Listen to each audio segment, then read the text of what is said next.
आज आम ताप संचरण विषय जानिबा। तो ताप किपरि संचरण होता है ताहा आम जानिबा। तो दुईटी पदार्थ जिते बड़े परस्पर सह संस्पर्श आसिले अधिक उत्तप्त पदार्थ कौन होता है ताप कम उत्तप्त पदार्थ को संचरित होता है। तो यह आम किपरि जानिबा गोटे परीक्षा कले जानिपर माने गोटे पात्र रे गरम पानी नेबा और ताकू गोटे ठंडा ग्लास रे रखिबा तो ग्लास परी कौन हो गरम हो माने हमको छुईले गरम लगे। तो तेणु उभयर तापमात्रा जदि समान होता है ताहले सेमानक मध्यरे ताप संचरण हुए नहीं। तो ये जो ताप गोटे वस्तु अन्य वस्तु को संचरित होता है ता तीनोटी उपाय रे होता है। से गुड़िक है परिवहन, परिचलन एवं विकिरण। तो एबे हमें प्रथमे जानिबा परिवहन। परिवहन प्रक्रिया रे किपरि ताप संचरित होता है माने जो प्रक्रिया रे कठिन वस्तु माध्यम रे ताप संचरित हुए ताहाकू परिवहन प्रक्रिया कहा जाए। तो आमे गोटे परीक्षा द्वारा जानी परिबा। तो गोटे लुहा दंड को आमे धरिबा और गोटे मोमबत्ती रे देखाइबा ताहले कौन हेबो लुहा दंडर जो पार्श्व रे मोमबत्ती तले थिबो तार अन्य प्रांतटी आमको उत्तप्त लगे। सेपरी आम आ गोटे परीक्षार मध्य जानीपर आम कि पिन कंटा को नेबा गोटे लुहा दंडे ताकू मोमबत्ती साहाय्य महम साहाय्य संजोग कर से लुहा दंडर गोटे पार्श्व रे मोमबत्ती रखिबा किंबा स्पिरिट लैंप रखिबा तो धीरे धीरे कौन हे सबू जाक लुहा कंटा गुड़िक धीरे धीरे तले पड़ीजिव।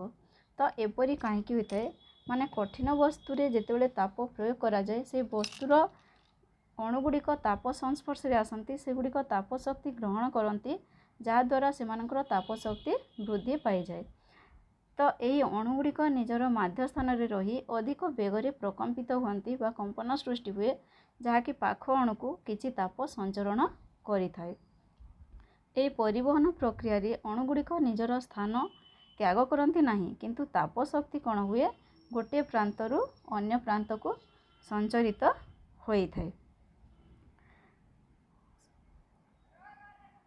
सेपरी आमे अनेक गुड़िया परीक्षार जानीपर जदि आमे गोटे कप रे किछि गरम पानी रखिथिबा और गोटे चामच से बुड़ाई रखिबा ताहले कौन हेबो से चामच को आम छुईले माने किछि समय चामच जदि रखिदेबा से चामच को छुईले कौन हुए माने से चामच गरम लगी था। तो कहीं एपरी होछि माने ताप परिवहन प्रक्रिया रे से चामच को मध्य संचरित हो जाइछि।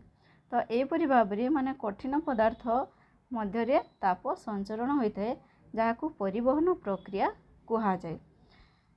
आमे अन्य गोटे उदाहरण रे मध्य जानी परिबा मनकर गोटे कूଅ अच्छे कूଅ पाखरे गोटे घर अच्छी घर रे निआं लगी जाइछि तो कूअरु पानी काढ़ी से घर को निआं रे लिभाजिवो माने गोटे बाल्टी रे लोक पानी नेकी से निआं को लिभाइबे। यह होछि माने परिवहन प्रक्रिया जनक पाखरु आ जन पाखकू से बाल्टी जीव बाल्टी रे पानी जीव निआं लिभाजिवो। तो ये ताप परिवहन अनुसार पदार्थ को दुई भाग में विभक्त करा जाए गोटे है ताप सुपरिवाही आ गोटे है कुपरिवाही। यही ताप परिवहन प्रक्रिया रे डेवी को निरापद अवधि खनि मानक व्यवहार करा जाए।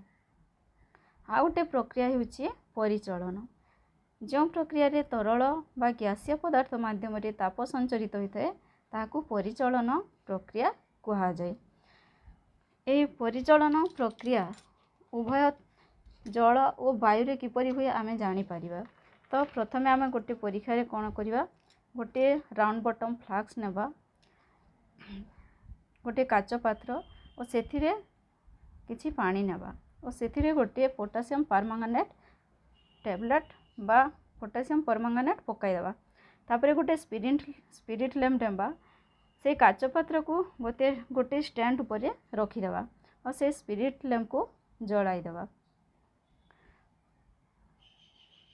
तो देखिवा से स्पिरिट लैंप जेतेबेले आमे जाली देबा से पात्र रे थिबा जल रे पोटासियम परमांगानेट गोटे पकाई दिया जाइथिबो। तो जेतेबेले आमे से स्पिरिट लैम्प को जालिबा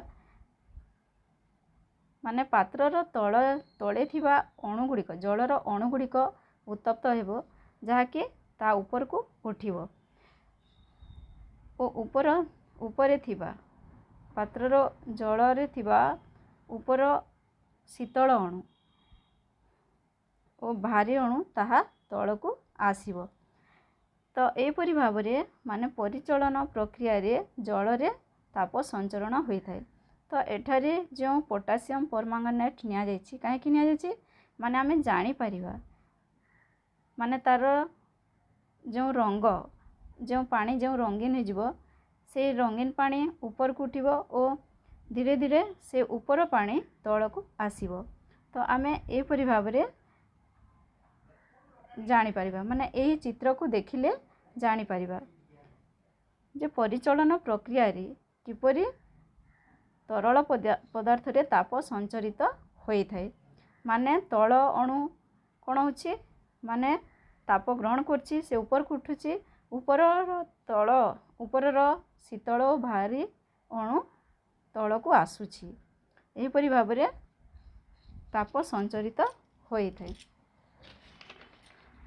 माने परिचालन प्रक्रिया रे ताप संचरण जोगु वस्तुर कणिका गुड़िक निजर स्थान त्याग करी ताप शक्ति को कौन करथांती गोटे वस्तुर गोटे स्थान रु अन्य स्थान को संचरित करिथांती। जेपरि परिवहन प्रक्रिया रे ताप गोटे प्रांत रु अन्य प्रांत को जाइए किंतु परिचालन प्रक्रिया रे ताप निजर स्थान त्याग करी वस्तुर गोटे स्थान रु अन्य स्थान को जाइए। सेपरि वायु रे मध्य परिचालन प्रक्रिया होता है माने गैसीय पदार्थ रे आमे मोमबत्ती को जालिले जानि परिबा। ए परिचालन प्रक्रिया जो प्राकृतिक केतेक घटना मध्य घटी थाए जेपरि समुद्र समीर कहा जाए। ए समुद्र समीर कौन माने दिन बेला कौन हुए स्थल भाग जल भाग अपेक्षा अधिक उत्तप्त होता है फल स्थल भागर तापमात्रा जल भागर तापमात्रा ठारू अधिक होता है। तो से स्थल भागर तापमात्रा अधिक थिबारु ताहा संस्पर्श रे थिबा वायु उत्तप्त और हालुका होई ऊपर को उठी जाए। तो सही स्थान को पूरण करने पई जल भागर जो शीतल और भारी वायु स्थल भाग आड़ को गति करिथाय बा प्रवाहित होता है। ए जल भागर स्थल भाग आड़ को प्रवाहित हो आसुथबा वायु को समुद्र समीर कहा जाए। सेपरि आ गोटे अछि स्थल समीर जहाँकि राति समय घटी थाए। राति रे कौन हुए जल भाग स्थल भाग अपेक्षा अधिक उत्तप्त होता है फल जल भागर तापमात्रा स्थल भागर तापमात्रा ठारू अधिक रही थाए। तो जल भागर तापमात्रा अधिक थिबारु यार संस्पर्श रे थिबा वायु उत्तप्त और हालुका होए ऊपर को उठी जाए। तो ए स्थान को पूरण करने पे स्थल भागर शीतल और भारी वायु जल भाग आड़ को प्रवाहित होता है। ए स्थल भागर जल भाग आड़ को प्रवाहित हो आसुथबा वायु को स्थल समीर कहा जाए। तो एपरि परिचालन प्रक्रिया रे घटी थाए। सेपरि आ गोटे प्रक्रिया हेउची ताप संचरणर विकिरण माने जो प्रक्रिया रे ताप संचरण पई कोनोसी माध्यम र आवश्यक पड़े नाही ताकू ही विकिरण कहा जाए। ए विकिरण प्रक्रिया द्वारा ताप सूर्य ठारू निर्गत होई बिना माध्यम रे आम पृथ्वी को आसी पहुंची थाए किंबा विकिरण प्रक्रिया द्वारा उत्तप्त वस्तुरु ताप कण हुए माने आम चतुर्पार्श्व रे संचरित होई थाए। सेपरि हालुका रंगर वस्तु अपेक्षा गाढ़ रंगर वस्तु अधिक ताप विकिरण करी अवशोषण करि थाए। एहिपरि भाव रे ताप संचरित होई थाए।